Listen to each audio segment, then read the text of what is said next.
Wow yummy. उन्हाळा सुरू झालाय आणि मुलांचा रोजचाच हट्ट, आई मला आईस्क्रीम हवी आहे. पण बाहेर 50 ते 60 रुपयाची एकच कुल्फी आणि ती सुद्धा खिशाला परवडत नाही. पण टेन्शन घेऊ नका, आज मी तुम्हाला शिकवणार आहे माधुरीज किचनची सिक्रेट शाही मँगो कुल्फी. तर विशेष म्हणजे घरात असलेल्या वस्तूंमध्येच 1 रुपयाचा पण एक्स्ट्रा खर्च नाही आणि सध्या आंब्यांचं सीझन आहे म्हणून आज आपण मस्त मँगो फ्लेवर टाकणार आहोत. तर नमस्कार मैत्रिणींनो, मी माधुरी बागुल, माधुरीज किचनमध्ये तुमचं खूप खूप स्वागत आहे. तर अगदी साधी सोपी आणि क्विक अशी ही रेसिपी आहे. तर यासाठी आपल्याला लागणार आहे 1 लिटर फुल फॅट दूध, 2 पिकलेले केशर आंबे, 10 ते 12 रात्रभर भिजवलेले बदाम, थोडी केशर, चवीनुसार साखर, 2-3 वेलची आणि वरून सजावटीसाठी 2-3 बदाम. तर चला मग आता आपली पहिली आणि सगळ्यात महत्त्वाची स्टेप बघूयात. तर सगळ्यात आधी आपल्याला येथे पातेल्यात दूध घ्यायचे आहे आणि ते आपल्याला मीडियम फ्लेमवर ठेवायचे आहे. दूध सारखं हलवत राहायचे आहे, म्हणजेच खाली लागणार नाही. आपल्याला हे दूध निम्म होईपर्यंत आटवायचं आहे. साधारण याला 15 ते 20 मिनिटे लागतात.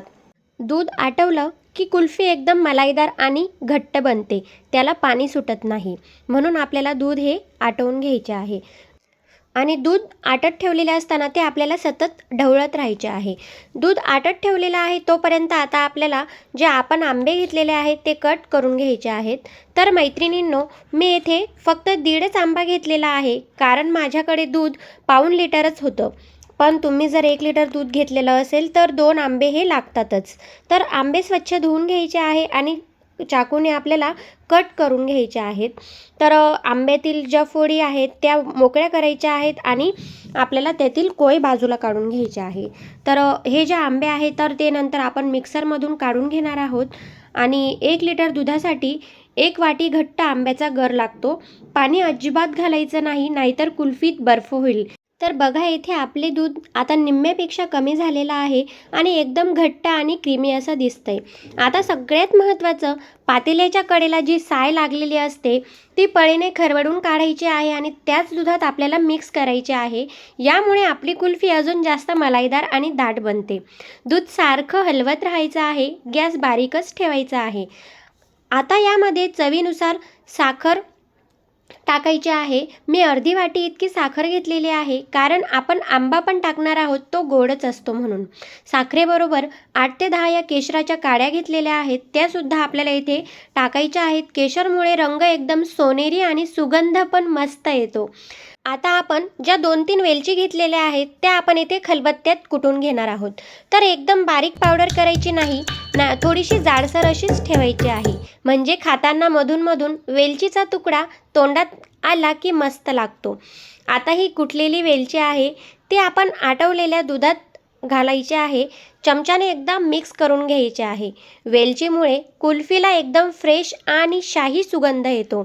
बघा किती मस्त वास सुटलेला आहे, घरभर आणि एकदम भरभराट असा वास येतोय. आता गॅस बंद करायचा आहे आणि हे दूध पूर्णपणे थंड होऊ द्यायचे आहे. गरम दुधात आंब्याचा गर टाकला की दूध फाटते. आता आपण आटवलेलं जे दूध आहे ते थंड होत आहे, तोपर्यंत जे रात्रभर आपण भिजवलेले बदाम होते त्याची पूर्ण आपण येथे साल काढून घेणार आहोत.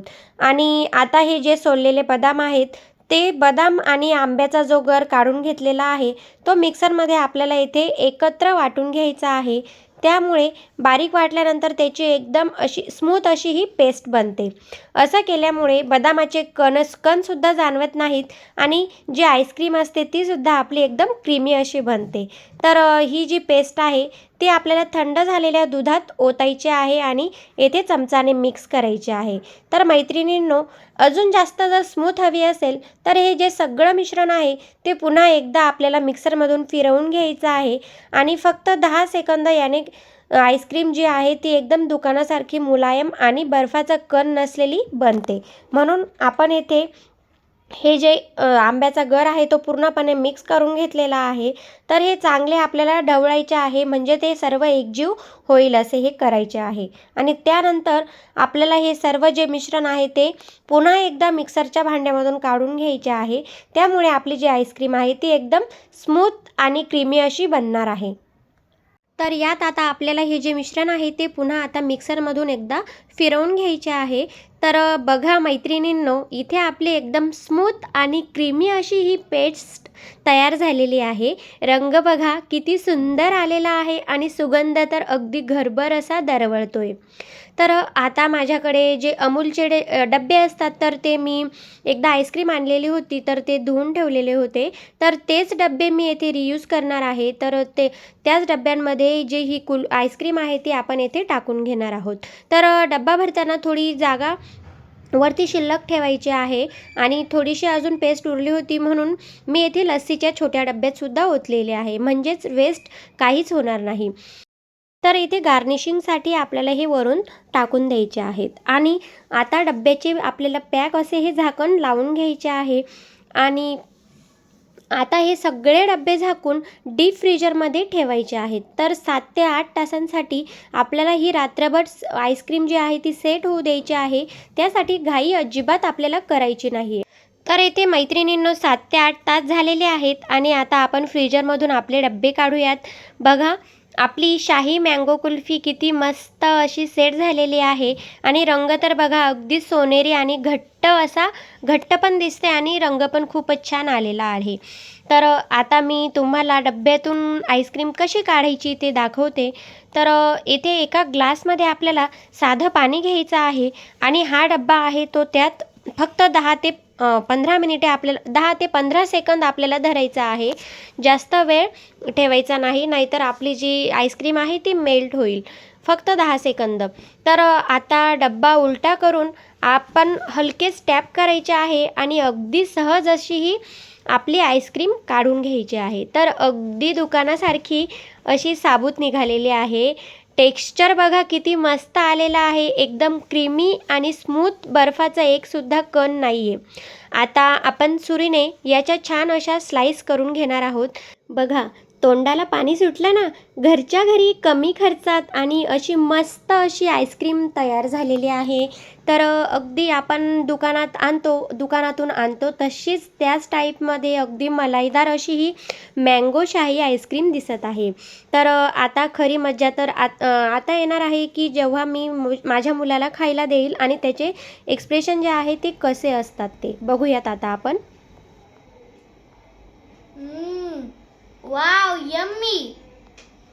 तर बघितलं मैत्रिणींनो, माझ्या मुलाला तर एकदम आवडलेली आहे आणि यम्मी म्हणत सगळी संपवली त्याने. म्हणजे रेसिपी एकदम परफेक्ट झाली. आता तुम्ही पण नक्की ट्राय करून बघा आणि तुमच्या घरातली लहान मुलं पण अशीच खुश होतील. तर रेसिपी आवडली असेल तर व्हिडिओला एक लाईक नक्कीच करा, शेअर करा आणि अशाच नवनवीन रेसिपीजसाठी माधुरीज किचनला सबस्क्राईब नक्कीच करा, म्हणजे जेणेकरून मी जे काही नवीन व्हिडिओ अपलोड करत राहील ते सगळ्यात आधी तुम्हाला नोटिफिकेशन मिळत असणार. तर मी माधुरी बागुल भेटूयात आता आपण पुन्हा नेक्स्ट रेसिपीसोबत. तर धन्यवाद.